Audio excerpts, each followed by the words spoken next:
Morales to punt.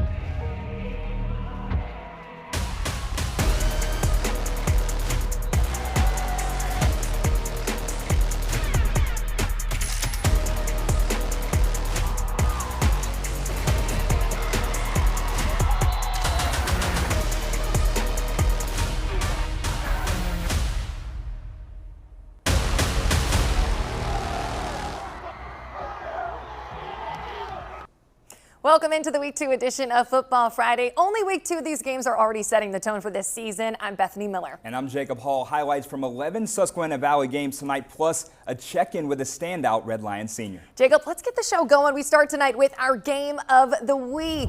Mannheim Central and Ephrata meeting for the first time since 2017. The Barons riding 16-game win streak in this series dating back to 1997. Mounts with an early drive. Caleb Grant's pass intercepted just before the goal line. That's Asher Cook on the other end for the Barons. But it only takes 2 plays for the Mounts to get it back. That's Ray Lewis under center. Bad snap. Big man Brennan Frymoyer comes up with the rock. Ephrata takes over from there. Braden Brown from 3 yards out. Touchdown Mounts. That's a 7-0 Ephrata lead. Chris Miller loving it. That is the score a little bit later in the second quarter. Barons trying to get a spark on offense. Lewis hits Cody Hess. Nice catch and dodge of the defender. Barons are in the red zone, and Brody Doherty does the rest. 7-yard touchdown for the running back. Barons, though, they do fumble the extra point snap. 7-6 Mounts at half. Ephrata, Jacob, they snap a 27-year-old losing streak. You gotta love it. Mounts moved to 2-0 on the season, 31-14 win. That's a big-time win for Ephrata. Now we head out to Millersville as Penn Manor hosts Dallastown in a non-league matchup. First play of the second half tonight, Penn Manor's defense generates a turnover. Jamal Millisock with the big hit that causes Dallastown's Michael Scott to fumble, giving it back to the Comets offense. However, they would go 3 and out. Same score midway through the third. Dallastown defense makes a big play. Jalen Cook rips the ball away from the Penn Manor running back and takes it back the other way for 6. Dallastown wins 28-0. The Wildcats are 2-0 on the season. You love to see it. Moving on, we let the fans weigh in on this matchup. We asked you who is winning this game tonight between McCaskey and Conestoga Valley. Nearly 70% of fans said the Buckskins. Jacob, were they right? Let's not keep the people waiting. Conestoga Valley and McCaskey now. Both teams came into this game tonight with 1-0 records, looking to start 2-0. First quarter, Buckskins quarterback Sawyer Esbenshade finds Josiah Garcia in the end zone for his second touchdown pass of the night. CV up 14-0. The student section looks like a blackout tonight. Absolutely loving it here. Watch this play.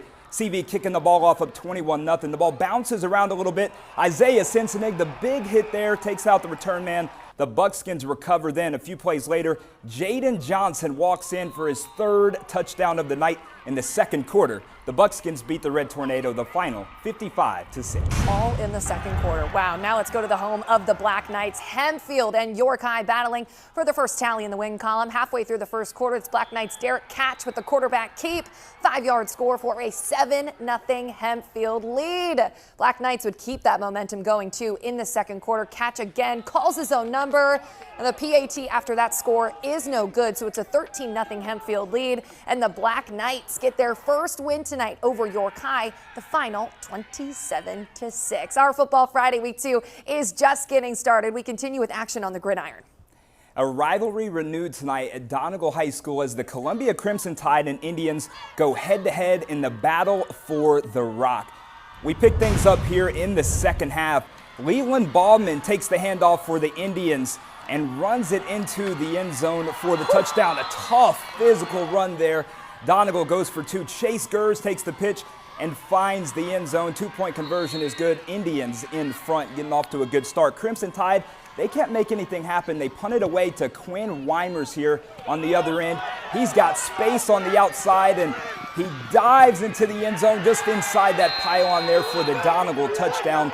The Indians, they would go for 2 again. It's Chase Marshall to Chase Gers.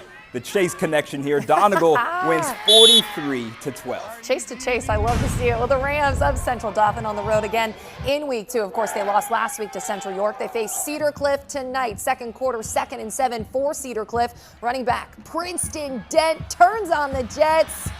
He's going to go into the end zone untouched. Colts take a 7-0 lead after a big kickoff return at Central Dauphin. Rams are going to use the jet sweep. Mark Lebo free on the outside. Past defenders, 42-yard touchdown. Rams would tie the game, but this game goes into overtime. Free football. Cedar Cliff takes down the Rams 21-13. Tight game there. Now let's go out to Hershey Park Stadium. Redland and Lower Dauphin each going for their first win. Falcons with the ball first. Braden Heckard hands it off to Hunter Strom, and he gets into the end zone. Touchdown, Lower Dauphin. They are on the board. First dives into the end zone. Great play there. The Falcons, they find themselves in the red zone a little bit later, but this time Carter Burton has the ball knocked loose. Redland recovers the fumble, a big-time turnover for the Patriots. They take over. Quinlan Shear with the short pass, but it's into the hands of the Falcons here. A big-time interception. Lower Dauphin makes some pay as well. Heckard to Strom again. That's a dynamic duo there. Another Falcons touchdown. Lower Dauphin with the shutout against Redland. The final 14-0.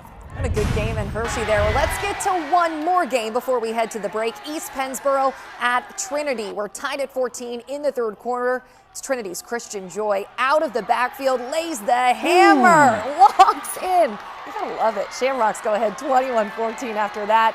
So let's go now to the fourth quarter. Less than 7 in regulation. That's East Pennsboro driving. Aaron Angelo's pass, though, intercepted. Christian Joy doing it on both sides of the ball. INT. He's finally brought down. Finally. Very next play, though. Stop me if you've heard this name before. Christian Joy gets the rock, bounces off some defenders here. He's going to get loose. Jacob, 75 yards to the house. What a game for him. Joy carries the Shamrocks on his back to their first win this season. The final over the Panthers, 37-14. Well, Football Friday is just getting started tonight. Coming up in just a few minutes, highlights from 3 more area games. And I sit down with one Red Lion player who continues to excel at the sport after just short time on the gridiron. Don't go anywhere. More Football Friday next.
Trinity cheerleaders all fired up after that big-time win. And, I mean, what a performance from Christian Joy big tonight. Christian Joy fans. Their first win of the season. But welcome back to Football Friday. Week 2 across the Susquehanna Valley has not disappointed so far. And we have even more highlights for you from the Gridiron at Eastern York. The Golden Knights hosting the Knights of Fairfield as the band plays on. Now, by the time our photographer got to this game, at halftime, Eastern York was already running away with this one, 75-0. So no touchdown highlights for Golden Knights fans tonight. We sincerely apologize. We got you next time. Eastern York gets a shutout win over Fairfield, 75-0.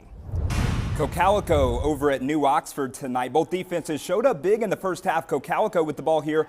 New Oxford, Alec Brown here picks off Josh Myers' pass. The student section, Bethany, they were feeling it after that one. The Eagles defense would not let the Colonials hold on to the ball for long, though. New Oxford wide receiver Tanner Houck would make a great catch here, but Cocalico's Braden Epinette chases him down to cause that fumble. The Eagles would recover the football, but the Colonials would control this one the rest of the way. New Oxford with the shutout win tonight over Cocalico, the final 21-0.